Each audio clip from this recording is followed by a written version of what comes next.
Assalamualaikum warahmatullahi wabarakatuh. Perkenalkan, nama saya Syifa Lestari dari kelas 10B. Jadi di sini saya akan menceritakan sejarah tentang Kerajaan Kutai. Mohon maaf mirror. Mungkin beberapa dari kalian telah mengetahui sejarah tentang Kerajaan Kutai ini. Entah itu hanya baru mendengar nama kerajaannya saja atau bahkan sudah mengetahui lebih dari apa yang saya akan ceritakan nanti. Tidak tahu. Yang jelas, ketika kita akan menceritakan sejarah tentang Kerajaan Kutai, biasanya ada dua nama kerajaan yang akan muncul. Yang pertama, Kerajaan Kutai yang bercorak Hindu yang muncul sekitar abad ke-5 atau 4 atau sekitar tahun 400 Masehi. Dan yang kedua, Kerajaan Kertanegara yang baru muncul tahun 1300 Masehi. Itu ada dua nama kerajaan yang biasanya akan muncul ketika kita akan membahas Kerajaan Kutai. Tetapi ternyata menurut sumber yang saya dapat, sumber yang saya baca, dan sumber yang saya cari, ternyata kerajaan ini atau Kerajaan Kutai itu tidak ada. Kenapa? Jadi, pada zaman dahulu, terdapat seorang peneliti dari Belanda yang bernama Herman van de Wall yang ingin memecahkan pikirannya atau membuktikan kejanggalan-kejanggalan yang ada di pikirannya. Apa itu kejanggalannya?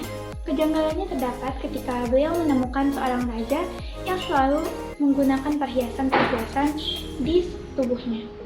Dan perhiasan-perhiasan tersebut jika dinominalkan otomatis hanya dipunyai atau dimiliki oleh kaum-kaum tertentu yang pasti memiliki harta yang cukup. Tertariklah beliau untuk mencari tahu dari mana asal kerajaan itu, asal raja itu. Setelah dicari tahu, diselidiki selama puluhan tahun, diketahuilah ternyata raja tersebut berasal dari Nusantara, tepatnya Kalimantan Timur, Muara Kanan. Pergilah peneliti ini ke tempat tersebut. Kemudian, ternyata raja tersebut tidak ada. Tapi beliau menemukan 4 prasasti Yupa, tepatnya di hulu Sungai Mahakam, yang dipahat atau batu dipahat, kemudian dituliskan huruf Palawa awal dan menggunakan bahasa Sanskerta. Dalam prasasti tersebut diceritakanlah kehidupan atau silsilah seorang raja yang bernama Mulawarman.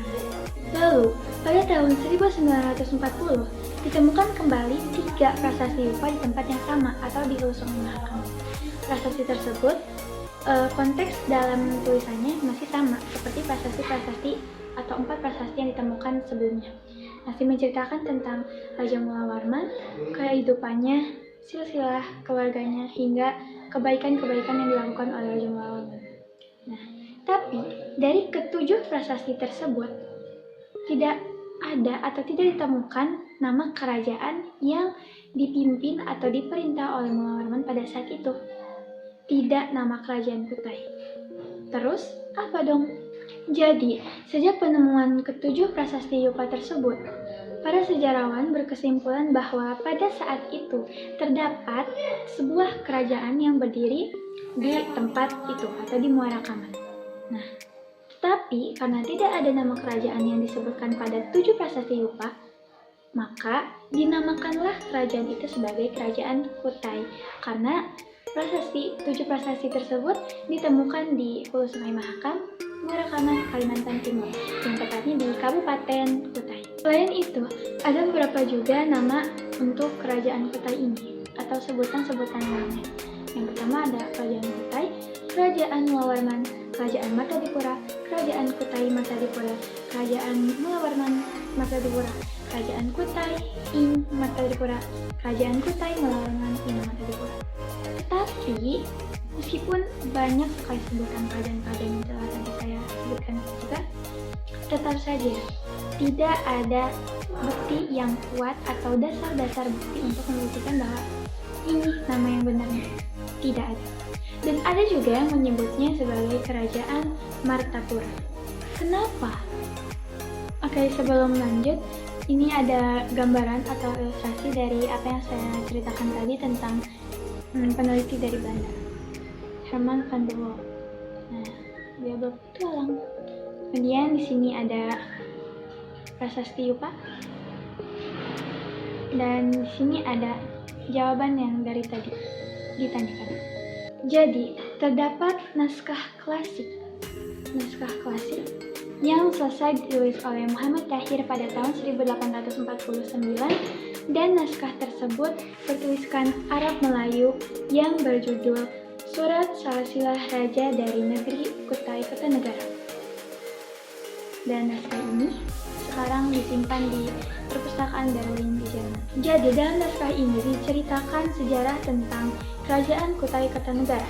Jika kalian masih ingat, tadi di awal saya menyebutkan jika kita akan menceritakan sejarah Kerajaan Kutai, akan muncul dua nama kerajaan yang ada, yaitu Kerajaan Kutai yang bercorak Hindu dan Kerajaan Kertanegara yang bercorak Islam.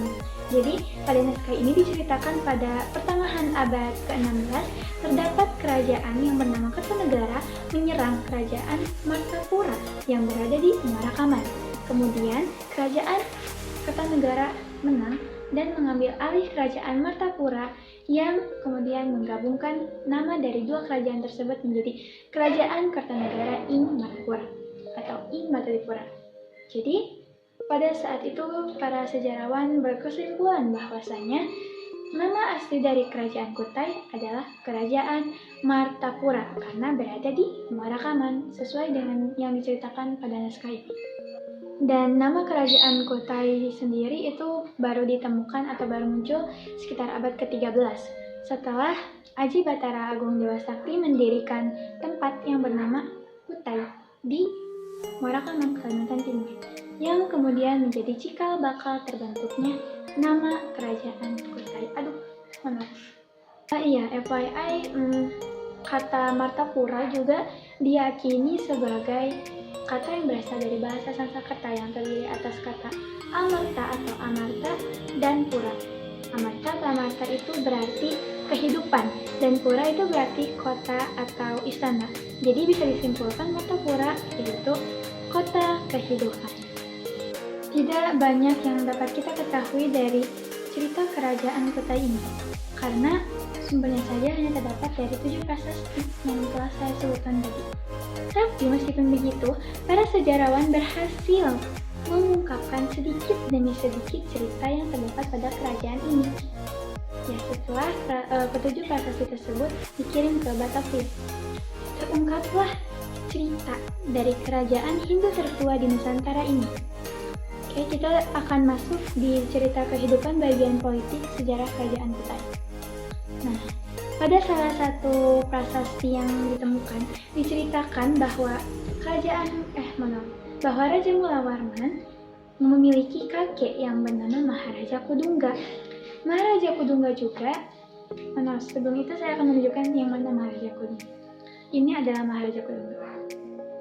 Maharaja Kudungga dipercaya sebagai perintis dari Kerajaan Kutai. Nah, Maharaja Kudungga juga bergelar Anumeta Dewa Warman. Maharaja Kudungga ini awalnya hanya seorang bangsawan yang berasal dari Champa atau Kerajaan Champa di Kamboja yang kemudian menetap di Nusantara, tepatnya Kalimantan Timur, yang kemudian menjadi kepala suku yang ada di daerah tersebut. Jadi, pada awalnya Martapura adalah sebuah kelompok atau salah satu suku yang berada di sekitar Mahakam yang kemudian berubah masa pemerintahannya atau sistem pemerintahannya ketika Hindu masuk ke Nusantara menjadi sistem kerajaan, dan raja pertamanya yaitu Maharaja Kudungga. Tidak banyak yang dapat kita ketahui tentang peran Maharaja Kudungga ini karena pada saat itu Kerajaan Kutai atau Kerajaan Martapura ini masih kecil, jadi belum menjadi kerajaan yang besar. Ya, yang jelas setelah sepeninggal Kudungga atau Maharaja Kudungga, raja dalam Kerajaan Kutai digantikan oleh anaknya yang bernama Asmawarman. Ya, dari sini kita dapat mengetahui bahwa pengaruh Hindu sudah masuk karena nama Warman itu biasa digunakan oleh masyarakat pada masyarakat India bagian selatan. Pada masa inilah Kerajaan Martapura dibentuk. Ya, Asmawarman juga dipercaya sebagai Dewa Surya. Entah itu alasannya pastinya apa, yang jelas Asmawarman dianggap spesial oleh masyarakat setempat. Ya, tapi sayang sekali pada masa inilah Kerajaan Martapura dibentuk. Ya, Asmawarman juga dipercaya sebagai Dewa Surya. Entah itu alasannya pastinya apa, yang jelas Asmawarman dianggap spesial oleh masyarakat setempat.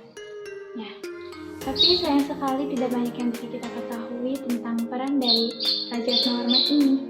Sama seperti sama seperti Maharaja Kudungga. Karena ya prasastinya juga sudah hampir hilang tulisannya atau tidak terbaca. Tapi intinya beliaulah yang pertama membentuk keluarga kerajaan di keluarganya, yang kemudian membuat beliau mendapat julukan Wangsakerta atau pendiri keluarga dinasti atau kerajaan. Sepeninggal Raja Asmawarman, masa pemerintahan kerajaan dilanjutkan oleh anaknya Asmawarman atau cucunya Maharaja Kudungga, yaitu Raja Mulawarman. Nah, disinilah Kerajaan Martapura menurut para ahli sejarah mencapai masa kejayaannya. Kenapa? Sebelum menjawab, kita akan menunjukkan dulu beberapa rangkaian atau masa pemerintahan raja yang ada di Kerajaan Kutai. Banyak ya, ada sekitar 20 kurang lebih.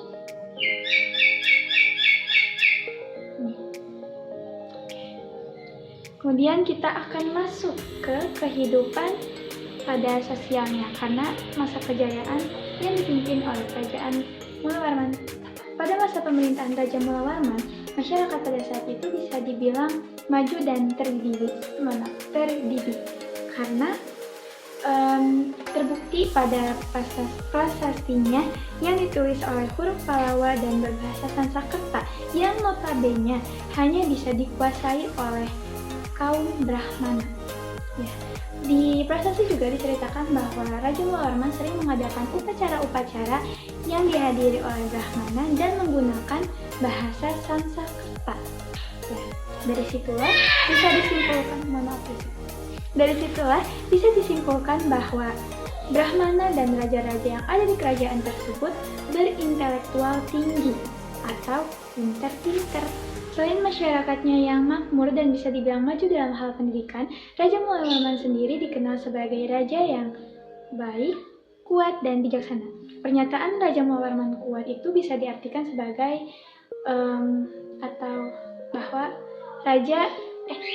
kerajaan yang dipimpin oleh Raja Mulawarman itu termasuk salah satu kerajaan yang kuat. Dan pernyataan Raja Mulawarman bijaksana bisa diartikan bahwasannya kondisi masyarakat di Martapura aman dan tentram tanpa pertikaian. Oke, mungkin itu gambaran kehidupan sosial di Kerajaan Kutai yang sangat aman dan damai. Mohon maaf berisik.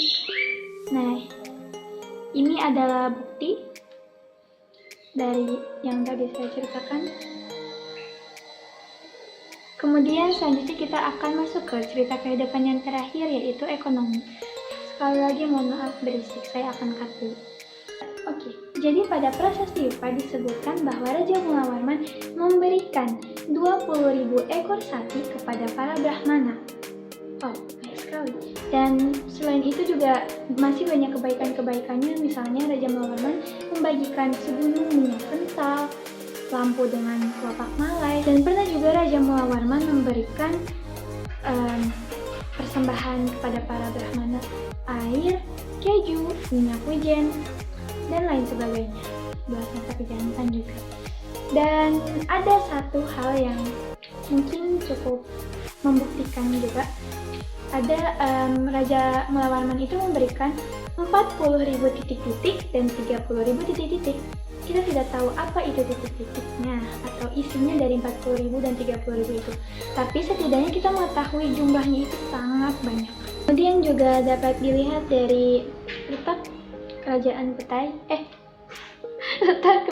Kutai bahwa kerajaan ini terdapat di sekitar kerajaan tersebut terdapat jalur yang bisa dijadikan sebagai jalur perdagangan antar negara. Dan kerajaan Kutai juga berkembang pesat di pertanian. Ya, ini adalah buktinya. Jadi, intinya para sejarawan berkesimpulan bahwa pada saat pemerintahan Raja Mulawarman, masyarakat sangat makmur dan kaya raya. Oke, terakhir kita masuk ke runtuhnya kerajaan Kutai. Sepeninggal Raja Mulawarman, kerajaan Martapura itu semakin meredup kualitas dalam berbagai halnya. Ini tuh disebabkan oleh beberapa faktor. Di antaranya ada karena faktor internal antar individu atau antar kelompok dalam kerajaan tersebut, atau juga karena meningkatnya kualitas-kualitas kerajaan lain yang berada di sekitar kerajaan Kutai. Ya, salah satu musuh utama dari kerajaan Kutai atau kerajaan Martapura yaitu kerajaan Kutai Kertanegara yang berdiri sekitar abad 13. Kerajaan Kutai Kertanegara yang awalnya merupakan kerajaan kecil, seiring berjalannya waktu dapat mengimbangi kekuatan dari kerajaan Kutai Martapura yang notabene berdiri sekitar berkuasa sekitar 900 tahun sebelum Raja Kertanegara. Sebelum kerajaan Kertanegara berdiri. Ya, berbagai cara dilakukan oleh pihak-pihak dari kerajaan Kertanegara untuk merebut kekuasaan kerajaan Martapura, mulai dari pernikahan antar raja hingga puncaknya ada pada perang yang terjadi pada tahun 1635 Masehi. Di tahun itu, pasukan dari kerajaan Kutai Kertanegara yang dipimpin oleh Pangeran Sinum Panji Mendapa berhasil menaklukkan atau mengalahkan atau menguasai kerajaan Martapura yang pada saat itu dipimpin oleh Raja Dharma Setia. Dan dari situlah kerajaan Kertanegara merubah namanya menjadi Kerajaan Kutai Kertanegara ing Martapura sebagai tanda bahwa kerajaan Martapura telah diambil alih atau dikuasai oleh kerajaan Kutai Kertanegara. Ya, yang notabene sudah berkuasa selama kurang lebih 12 abad. Oke, berakhirlah sejarah kerajaan Kutai ini. Kerajaan Kutai yang bercorak Hindu yang tertua di Indonesia. Ini adalah beberapa prasasti-prasasti yang ditinggalkan. Ini bukti Kutai Martapura, dan di sini ada Kutai baru. Ini juga ada fotonya. Kutai bercorak Hindu, Kutai bercorak Islam. Oke, Alhamdulillah. Mohon maaf atas segala kekurangan yang ada, mulai dari berisik, omongan yang kurang ngena atau kurang baik untuk disampaikan, dan lain sebagainya. Karena di sini tidak ada sesi tanya jawab, jadi ya sudah. Ini adalah daftar pustaka dari beberapa sumber yang saya dapat. Sudah. Yay. Assalamualaikum warahmatullahi wabarakatuh. Terima kasih.